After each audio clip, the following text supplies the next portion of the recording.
So today, while I was doing my exercise run, bike ride, whatever you want to call it, I encountered a pack of wild dogs.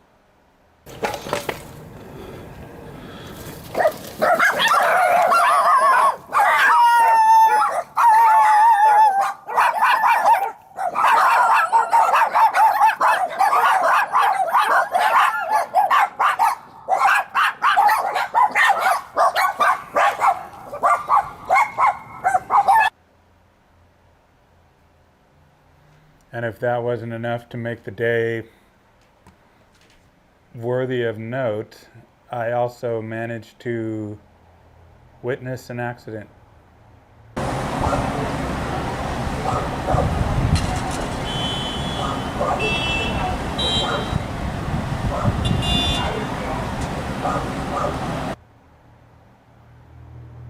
Anyways, such is life. If you're going to be driving out there, please be safe. Pay attention to what you're doing. We don't want anyone to get hurt. So this is the Taylor 214CE, which I have acquired after my late sort of departure from the Yamaha, which I reviewed ways back. And from what I understand, the 214CE stands for, the numbers stand for, the 2 stands for the series, 1 indicates that it's a 6-string, the 4 indicates the body style, which this particular one is the Grand Auditorium. The C means that it's a cutaway, and the E is an indication that it's an electric, so it has, you can plug it into an amp. So with that being said, let's see what Taylor has to say about the 200 series. Grand Auditorium guitars from the 200 series have always been guitars from the a 200 hit series with have always been a hit with players of all skill levels and styles. And the latest edition of the 214CE brings more of the crisp acoustic tone and smooth feel that musicians have come to expect from a Taylor. Layered Indian rosewood forms the back and sides here, with a solid Sitka spruce top that helps this guitar produce vibrant highs and a resonant, warm low end. That tonal balance makes this guitar an all-purpose musical tool, versatile enough to pump out powerful cowboy chords, and articulate enough to perform beautifully in more subtle styles such as flat picking or finger picking. Appointments include crisp white binding, a 3-ring rosette, and a Venetian cutaway for easy access to the higher notes on the fretboard. The guitar ships with ES2 electronics for organic, clean tone and amplified situations, and comes with a sturdy padded gig bag. So yeah, that's it. Now me, personally, with my lifestyle and a lot of van traveling that I do, the gig bag I traded in for a solid, just rock solid case that would protect it from a nuclear, war. But one thing that I did do also, so far as the appointments are concerned on this particular guitar, you'll notice that most of the CEs come with these plastic bridge pins, and I switched mine out for, I'm not sure who made them, but I switched them out. I ordered them from Amazon, and these are bone bridge pins, so I switched those out. I thought that would be nice, and just give it a little life, even though it already has plenty of life, obviously, as being the reputation that Taylor has. It is referenced as an all-purpose musical tool, which is kind of pretty much what I'm looking for, which puts me at almost 90%, I would say, towards having the perfect acoustic guitar. It has the full brightness of being able to do the standard chords. And on that note, I would like to state that for the guitars that I've been getting, I have to go through and do what I call a 5-chord check, and that would consist of the E minor, the G major, the D major, the C major, and the worst one of all that ruins pretty much most of the guitars that I check is the A major, because the third in the A major always comes out of tune, and this is probably the first guitar that I've had that doesn't that's in perfectly intonated there at that perfect third. So it passes the 5-chord test. Imagine that. Now the idea of the all-purpose musical tool is kind of in light. I think of all-purpose as in the fact that I have been struggling with acoustic guitars because I'm mostly an electric guitar player.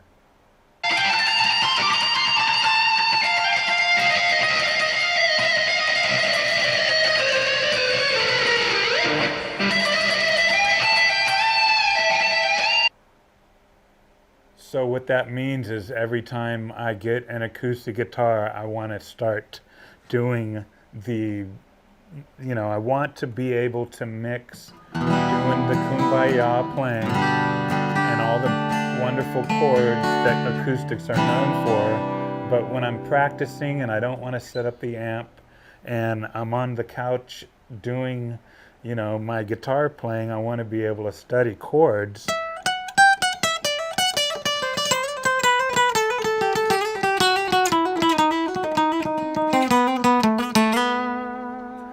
The Taylor pretty much gets there, and that's where the whole,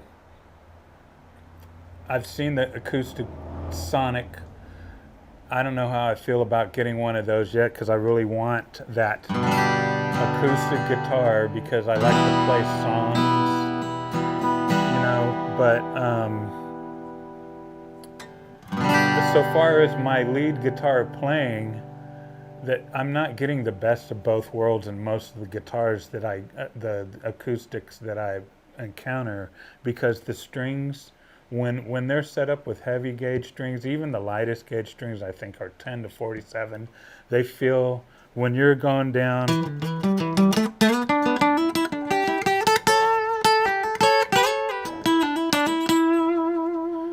they feel like Lincoln Logs to me, and I struggle, and I don't want to fight the guitar. That's the thing. And so it's very interesting that the set of guitars or the set of strings that I just put on this guitar are in fact a set of EJ41s. And if you're familiar with strings and you're an expert at all this stuff, you're going to be like, why is this guy putting EJ41s on an acoustic guitar? They belong on an acoustic guitar for one, but if you'll notice, it says 12 string.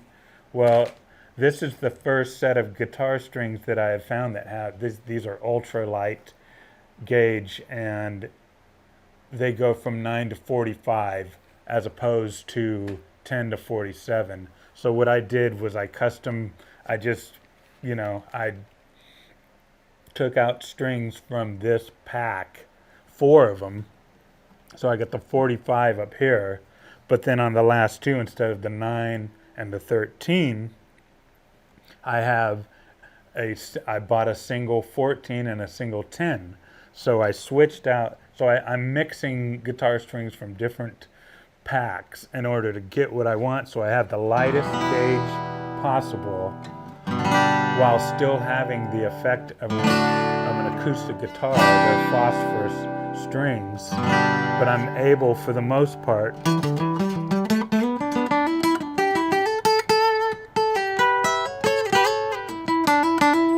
I'm able to get lead guitar practice on this guitar, and that's what I've been looking for all these years, because of, you know, life situations. Life gets in the way of everything, right? So I feel like I've almost hit it, but there is one catch, and I think here, if you hear that slight buzzing, you know, we can get rid of that buzzing, which is what happens when you put light gauge strings on an acoustic guitar. You'll get this buzzing, and for that, I've nicknamed this guitar the Rattler, because it rattles like crazy when you put light gauge strings on it. And even at the setting that I have it, where I've lifted the strings a little bit because of the truss rod, it's still a little bit high as so far as electric guitar playing. But what I'm thinking is that we will either keep looking for, you know, the perfect guitar that is something that I can play acoustic and lead on,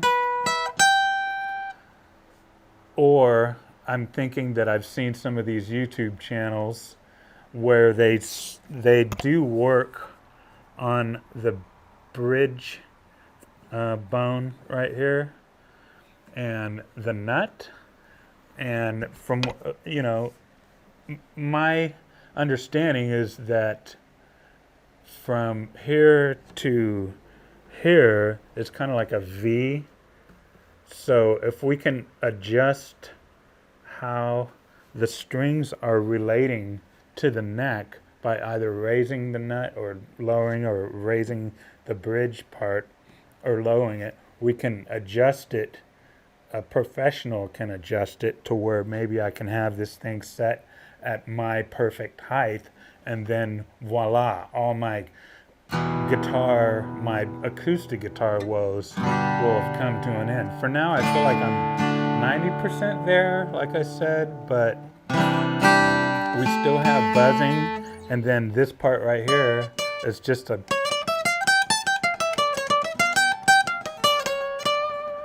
it's still a little high. Apart from these types of things that I'm looking for to appeal to my personal needs, the guitar itself is just, it's frankly fairly astonishing for an all-purpose music tool.